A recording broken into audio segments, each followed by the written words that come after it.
안녕하세요. 사랑하는 성도님, 영광의 주님이 우리와 함께 하십니다. 우리와 함께 하시는 주님을 찬양합니다. 기도합시다.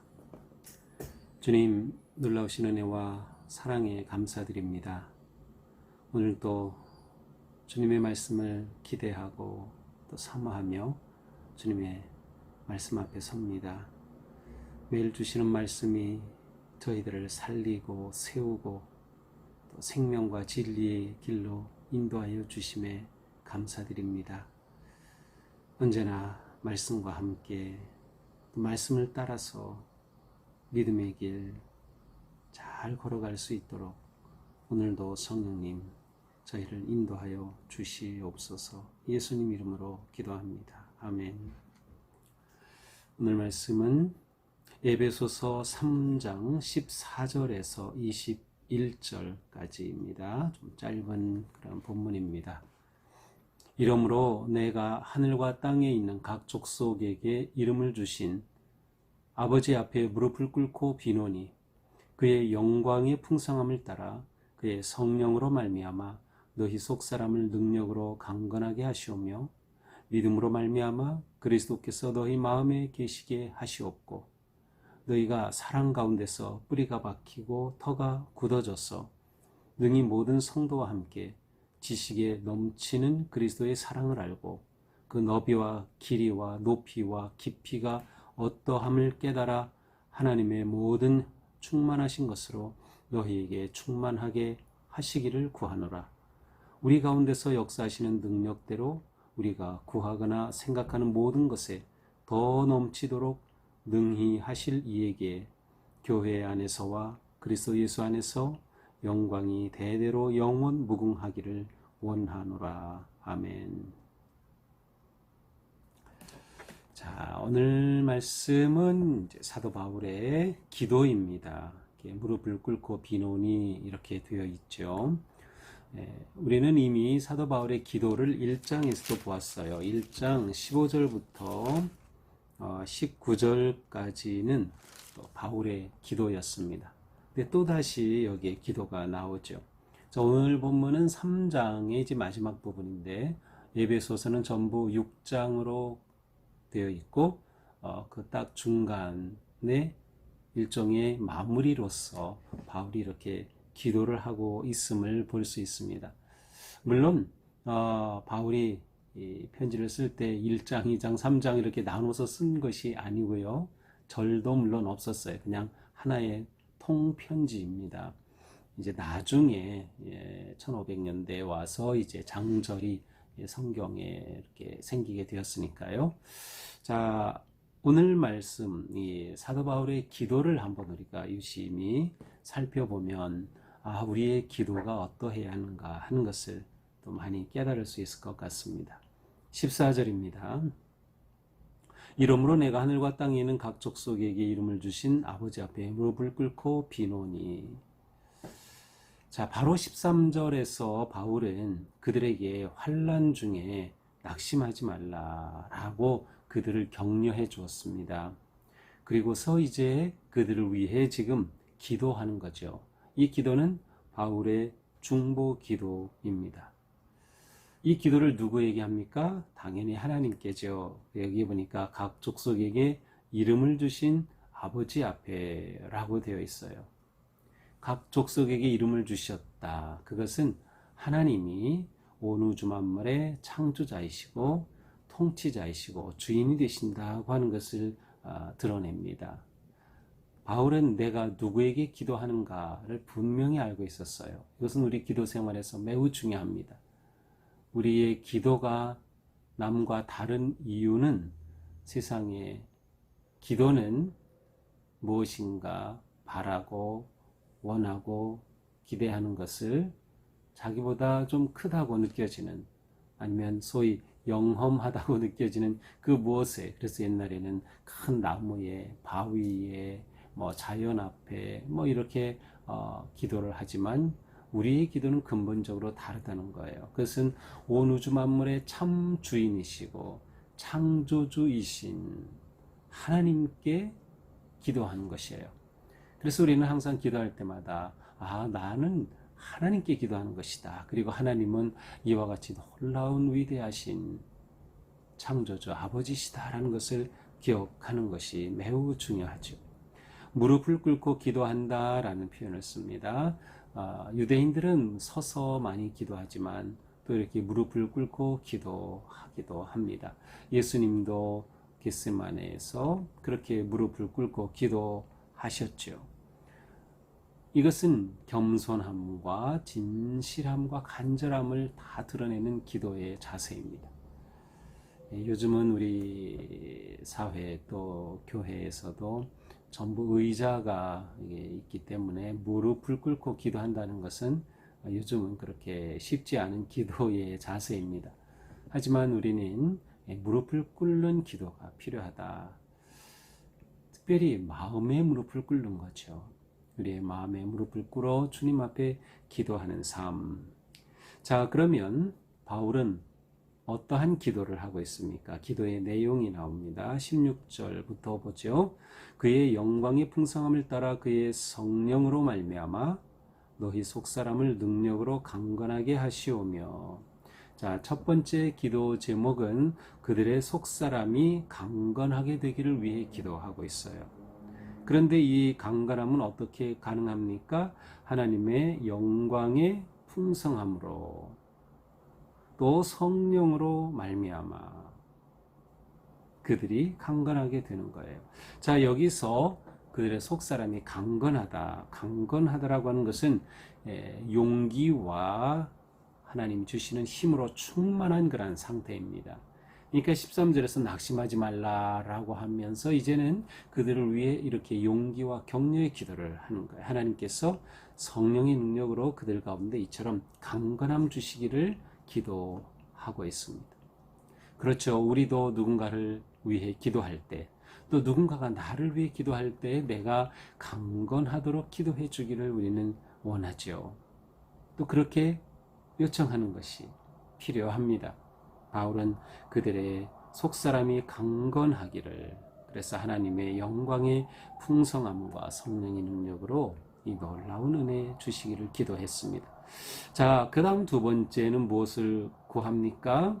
17절입니다. 믿음으로 말미암아 그리스도께서 너희 마음에 계시게 하시옵고. 자, 그리스도께서 그들의 마음 가운데 거하시기를 위해 기도합니다. 사람에게 중요한 게 무엇이죠? 마음입니다. 그런데 그 마음에 그리스도께서 계시기를 위해 기도하는 것이죠. 그들의 마음을 주장하시고 다스리시고, 그래서 그들의 마음이 그리스도의 성품으로 세워지고, 우리의 마음은 얼마나 연약하고 부족합니까? 근데 우리 마음에 그리스도께서 계셔서 그리스도의 말씀이, 그리스도의 성품이 우리를 새롭게 하죠. 바로 그리스도께서 그들의 마음 가운데 계시기를 위해 기도합니다. 그런데 이게 어떻게 이루어집니까? 믿음으로 말미암아.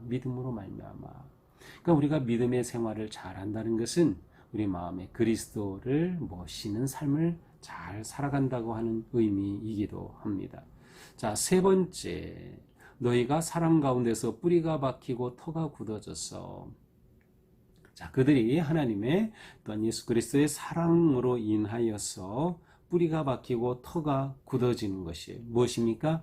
그들의 믿음이 견고해지는 것입니다. 위기와 어려움 가운데 절망하지 않고 믿음으로 승리하며 나아가는 삶이죠. 그들이 견고해지도록 그들을 위해 기도합니다. 어떻게 견고해집니까? 사랑 가운데서, 하나님의 사랑 안에서, 하나님의 사랑하여 주심을 확신하고 감사하고 그 믿음 가운데서 그들이 이렇게 견고하게 뿌리가 박히는 믿음, 터가 굳어진 그러한 믿음을 세워갈 수 있게 되는 것이죠. 자, 네 번째 18절입니다. 모든 성도와 함께 지식에 넘치는 그리스도의 사랑을 알고, 그리스도의 사랑을 알기를 위해 기도합니다. 특별히 이 그리스도의 사랑은 어떤 사랑입니까? 지식에 넘치는 그리스도의 사랑이라고 했어요. 이것은 지식을 초월하는 사랑. 우리가 그리스도에 관해 말씀을 통해 지식을 얻어요. 정보를 얻어요. 그리스도가 누구이신지, 하나님이 어떤 분이신지. 그런데 그 지식 가지고는 우리의 생명이 믿음이 될 수 없어요. 그 지식이 이제는 진정한 믿음과 사랑이 되는 거죠. 하나님을 아는 우리의 그 지식이 하나님을 경험하는 거예요. 그 사랑을 알게 되는 거예요. 그래서 그 지식을 초월한 그리스도의 사랑을 알게 된다. 우리가 이러한 사랑을 알게 될 때 우리 삶은 놀라운 은혜와 감동의 삶이 되는 것이죠. 그리스도의 사랑만이 우리를 복의 길로 인도하시기 때문입니다.